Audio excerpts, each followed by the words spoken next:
Vi skal snakke om pengepolitik, og hvad det så er for en størrelse. Sådan der. Målet med pengepolitik er at sikre en lav og stabil inflation. Det er at sikre valutakursen i forhold til omverdenen, altså det at have en stabil valutakurs.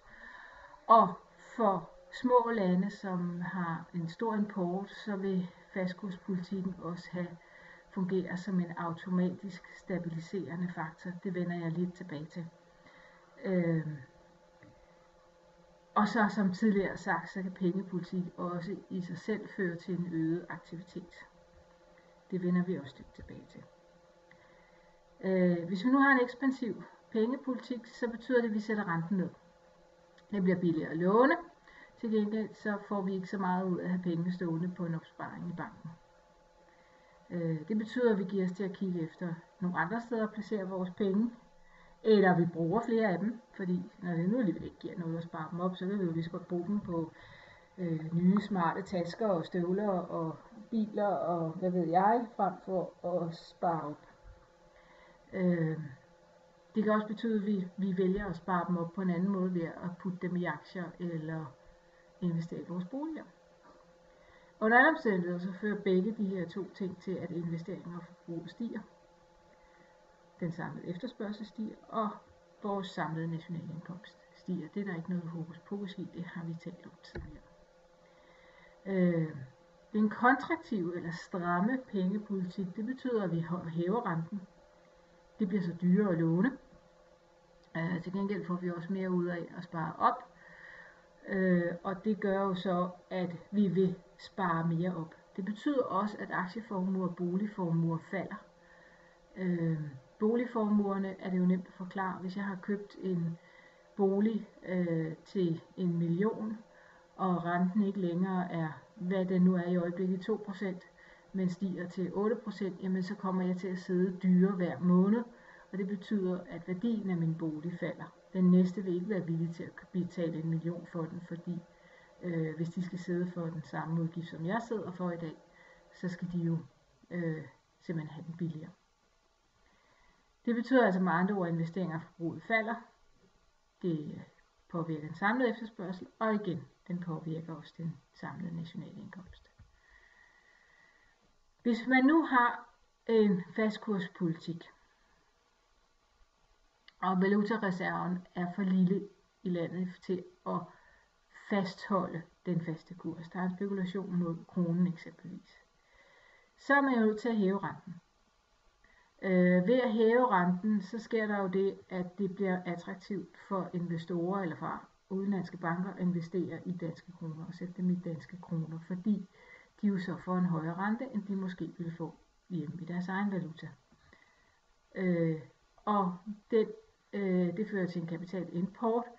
Det er blandt andet også ved, at centralbanken køber mere valuta i udlandet, og dermed øger man samlet set valutareserven. Det kunne føre til, det at renten hæves, fører til, som vi så på den forrige planche, at der kan ske et fald i investeringer og forbrug. Selve pengepolitikken handler alene om det her kan man sige.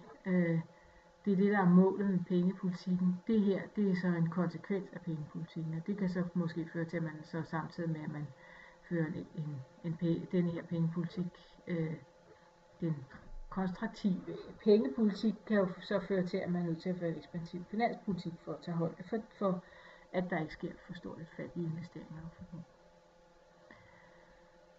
Hvis man har en åben økonomi med flydende kurser, og vi sætter renten ned, jamen for det første så fører det til en kapitaleksport. Borgerne i landet vil gerne sætte deres penge i andre valutaer, fordi der kan de få en højere rente. Det fører også til, som vi tidligere så, at investeringer og forbrug stiger. Nationalindkomsten stiger. Men da det samtidig også betyder, at fordi vi har en kapitaleksport, at vi får det, der hedder en depreciering eller en nedskrivning af vores valuta, som da vi snakkede om det med valutakurserne tidligere, i kapitel 5, tror jeg det var, så fører det jo så til, at vi får en bedre konkurrenceevne på det udlandske marked, og det kan jo være, at vores nettoeksport, altså vores import falder, og vores eksport stiger, som igen er med til at føre til en stigende national indkomst. Det er derfor, at hvis man har en åben økonomi med flydende kurser, så kan pengepolitik i sig selv virke som en aktiveringsfaktor på samme måde, som en ekspansiv finanspolitik kan gøre det. Det har samme effekt, fordi det jo fører til en bedre konkurrenceevne med omverdenen. Hvis man til gengæld har en åben økonomi med faste kurser, så forsvinder denne her effekt på aktiviteten. Og det gør den jo selvfølgelig, fordi når vi sætter renten ned, jamen så fører det jo til en kapitaleksport. Det er jo ikke anderledes, end det er det med økonomien med de flydende kurser. Men det betyder så også, at valutareserven bliver mindsket. Nationalbanken bliver nødt til at sælge ud af valuta for at sikre, at kronekursen bliver fastholdt. Og på et eller andet tidspunkt, så er der ikke mere tilbage i valutareserven. Og så bliver man altså nødt til at hæve renten igen for at sikre den faste valutakurs. Og dermed så kan det godt være, at der kortvarigt sker en påvirkning af den ekspansive pengepolitik på investeringerne og forbruget, men det vil ikke vare ret længe, før renten må hæves igen, og så sker der så til gengæld den modsatte effekt, som gør, at samlet set så bliver nationalindkomsten uændret. Og det er jo lige præcis derfor, at en af grundene til, at det at have en fastkurspolitik betyder, at man er nødt til at have meget store valutareserver. Det er jo netop for, at hvis der for eksempel kommer en spekulation mod kronen, at man så kan sætte ind og sikre sig, at fastkursen bliver fastholdt, så man netop ikke får den effekt på nationalindkomsten, som det ellers kunne føre til. Pengepolitik i Danmark handler simpelthen om, at der skal være en stabil kroneværdi i forhold til euroen. Jeg skulle lige nyse. Og det er jo også derfor, at pengepolitik i Danmark er ikke noget, der foregår i Folketinget. Det er rent faktisk noget, som foregår i Nationalbanken. Det er Nationalbanken, der holder øje med kroneværdien, og det er Nationalbanken, der træffer beslutninger om, hvornår man skal gribe ind. I eurolandene handler pengepolitik om prisstabilitet, altså om at holde en lav, stabil inflation. Og her er det også nationalbankerne, der fører pengepolitikken i langt de fleste af landene. I USA, der er det sådan, at pengepolitik har man jo flydende kurser, og derfor har pengepolitikken langt større effekt.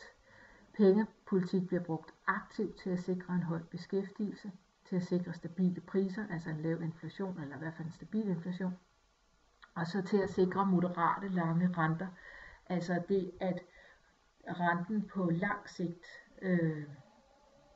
er fornuftig, sådan så at lysten og troen på, at det at investere bliver fastholdt, og dermed så sikrer man, at der fortsat er en investering. Hvornår er det så, vi griber ind? Hvor irriterende. Nu tager jeg lige en tør kop te her. Sådan. Hvornår er det, vi griber ind med enten penge eller finanspolitik? Hvornår synes vi, at nu står vi i en situation, hvor vi enten har en lavkonjunktur eller en påbegyndende overophedning? Der er 4 faser i denne her i sådan en økonomisk politik. Der er en erkendelsesfase. På et eller andet tidspunkt er der nogen, der skal erkende, at her der er behov for et indgreb. Og det går der noget tid med fra det tidspunkt, hvor behovet opstår, så er der jo nogen, der skal opdage, at nu er der et behov. Grunden til, at der går noget tid, er selvfølgelig, at de her tal for, hvordan det går med økonomien, dem er der alene, det er der en vis forsinkelse på. Vi kan jo ikke opgøre dem, før det er sket, her nær sagt, så derfor skal det jo være foregået gennem et stykke tid, før man rent faktisk kan se det på tallene. Så er der en periode med en beslutningsfase, hvor man politisk kan være uenige om, hvordan vil vi overhovedet gribe ind, og hvor meget skal vi gribe ind. Og endelig så er der en udførelsesfase, hvor man så griber ind, og man iværksætter det her indgreb. Og så skal det jo så også virke, og det kan også tage noget tid, alt afhængig af, hvad det er for et indgreb, man så sætter i gang. Nogle indgreb, eksempelvis det at hæve momsen, det kan gøres fra den ene dag til den anden, Pengepolitikken kan jo også gøres fra den ene dag til den anden, altså at sænke eller hæve renten. Men det at ændre på skatteforholdene, det skal også gøres for, at skattepolitikken eller skatteprocenterne bliver vedtaget for et år ad gangen. Så det er der det er der en effekt på. Anlægsinvesteringer, som vi også tidligere har snakket om, dem kan man heller ikke bare stoppe. For det første kan vi selvfølgelig ikke stoppe anlæg, der er allerede i gang. Og der kan også være nogle ting, vi ikke bare kan lade stå til. Altså der kan være nogle renoveringer af bygninger osv., som vi er nødt til at gennemføre uanset hvad, hvis ikke de skal miste deres værdi fuldstændig. Og når jeg siger, at vi ikke kan stoppe anlæg, der er sat i gang, så mener jeg faktisk, at for det sekund, man har skrevet under på en kontrakt med en entreprenør, som har sagt ja til at udføre byggeriet, så er de i princippet sat i gang, også selvom man ikke har lavet det første spadestik endnu. Hver fase har sine udfordringer. Erkendelsesfasen, jamen for det første, så kan der være uenighed mellem økonomer om, hvornår behovet er for at gribe ind. Jeg tror, jeg har nævnt det tidligere i forbindelse med finanskrisen og den overophedning, der var af boligmarkedet op mod det. Der var der nogle økonomer, der var ude at sige, at vi er på vej ind i en boligboble. Der var andre økonomer, der var ude at sige, ro på. Og som jeg husker, jeg læste op, da vi havde vores konsultationstime der i sidste uge af Nationalbankdirektøren, så sent som i juni 2007 stod og sagde, bare roligt, der er ikke nogen problem. Vi har løsningen, vi har stabiliseret økonomien en gang for alle. Det kommer ikke til at ske igen. Det var jo altså et halvt år før det hele brændte sammen. Ikke? Så det er det ene problem, det er, at der er simpelthen ikke nødvendigvis enighed om det. Derudover så kan man jo også tro, at det her er en kortvarig op- eller nedgang, og at markedet derfor selv vil løse problemet, eller at de strukturelle faktorer, altså det med, at vi har en høj overførselsindkomst, eller en høj skattetryk i sig selv, vil være med til at stabilisere udviklingen, og dermed være med til at løse problemet. Hvis ikke man tror, det er en længerevarende krise, så er der jo ingen grund til at gribe ind, så skal tingene nok løse sig selv. Så kommer der en beslutningsfase, der ligger udfordringerne selvfølgelig i, at forskellige økonomiske modeller forudser effekten af indgrebene forskelligt. Det er jo ikke sådan, at økonomiske modeller er sådan ufejlbarlige og præcis kan forudse, hvad der vil ske. Der er forskellige forbehold, og der er forskellige antagelser, der ligger til grund for de forskellige modeller, som gør, at de regner det ud forskelligt. Og så sker der jo også nogle gange det, at tingene i den rigtige verden ændrer sig, så de indgreb, der virkede på en bestemt måde for 10 år siden, de virker ikke sådan i dag. Så er der også forskellige politiske holdninger til, hvad der er det rigtige at gøre. Skal vi sætte i gang? Hvor meget skal vi sætte i gang? Og hvor meget skal vi gribe ind? Er der i høj grad ofte en stor uenighed om. Det kan godt være, at der er enighed om, at vi er nok nødt til at øge anlægsinvesteringerne, men der kan meget vel være stor uenighed mellem rød og blå blok om, hvor meget det så skal til, for at det har en effekt. Udførelsesfasen, jamen nogle tilfælde, som jeg tidligere har sagt, kan iværksættes med det samme, mens andre de tager tid. Det er jo så også en udfordring. Og det at få de her ting, der virker, jamen det virker ikke alt sammen, sådan som det var tiltænkt. Samtidig så har virkeligheden ændret sig i forhold til de økonomiske modeller.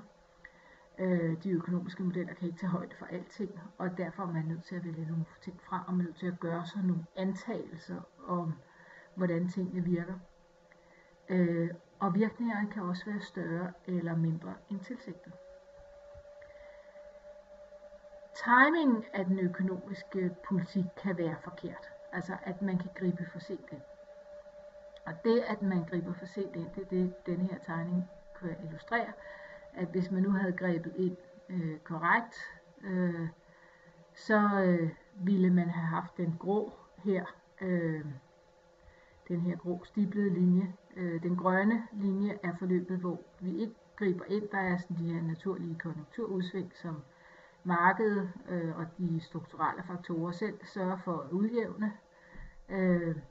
Vi griber ind timet korrekt, jamen så får vi den her fuldstændig stabil udvikling. Og hvis vi griber for sent ind, så ender det jo med, at tingene udvikler sig værre end egentlig det havde behøvet. Og dermed får vi nogle meget større udsving, end dem vi ellers kunne have set. Så er der også noget med netop det der med, hvor hårdt griber vi ind, eller hvor meget gør vi for at gribe ind. Og det kan jo ende med, at man griber så meget ind, at man får den modsatte effekt. Eksempelvis, hvis man nu tænker, at man siger, at vi skal nok hæve skatterne med 2% for at gardere os mod en overophedning af økonomien, og så skynder vi os at gøre det, og så viste det sig, at 1% i virkeligheden var nok, så i stedet for at få en stabil økonomi, så ender vi med at få en økonomi, hvor at det bliver en decideret lavkonjunktur. Og det er sådan set det, denne her tegning illustrerer, det er, at vi kan også gribe for meget ind, sådan så vi får præcis den modsatte effekt af, hvad vi egentlig ville have fået, i stedet for at have fået denne her grå linje, som jo var det, der var målet. Alt det gør, at der er rigtig meget af det, der er overladt til en politisk beslutning om, hvornår man skal gribe ind, hvor meget man skal gribe ind, og der er simpelthen ikke enighed om, hverken blandt økonomerne eller blandt politikerne om, hvad der så er det rigtige at gøre. Så det er sådan lidt trial and error, hvis man kan sige det på den måde. Spørgsmålet om man fører pengepolitik eller finanspolitik, jamen der er det jo sådan, at hvis man har det afhænger simpelthen af, har vi faste eller flydende kurser, fordi ved faste kurser, jamen så har pengepolitik ikke nogen effekt på den økonomiske aktivitet. Og derudover så handler det i høj grad også om ideologi eller politik. For eksempel, hvor synes man pengene er bedst? Er det i folkets, borgernes lommer, eller er det i det offentlige? Hvem tror man på, at det er det private, der bedst kan løse samfundets opgaver, eller er det bedst, at det er det offentlige? Ikke? Altså, hvis vi skal karikere det lidt, så kan vi sige, rød blok, puha, vi skal ikke have de grimme kapitalister til at passe vores børn, for de gør det jo kun ud fra et profithensyn, og så bliver børnene sikkert ikke passet ordentligt. Og blå bloks ideologi kunne lyde noget i retning af, at de offentlige ansatte er jo dovne og ineffektive, og mens private jo altid er effektive, og derfor er det meget bedre, at det er de private, der løser opgaverne. Derudover så handler det selvfølgelig også om, hvor stor er troen på, at markedet selv løser problemet. Og en af grundene til, at man jo for eksempelvis ikke har en ikke bruger ekspansiv eller kontraktiv finanspolitik i USA, men i stedet for at lade pengepolitikken klare den del af det, det er jo blandt andet, fordi man har den her tro på, at markedskræfterne langt hen ad vejen løser tingene, og at man så bare skal hjælpe dem lidt på vej ved at justere en lille smule på renten. Det var det sidste, jeg havde til det. Måske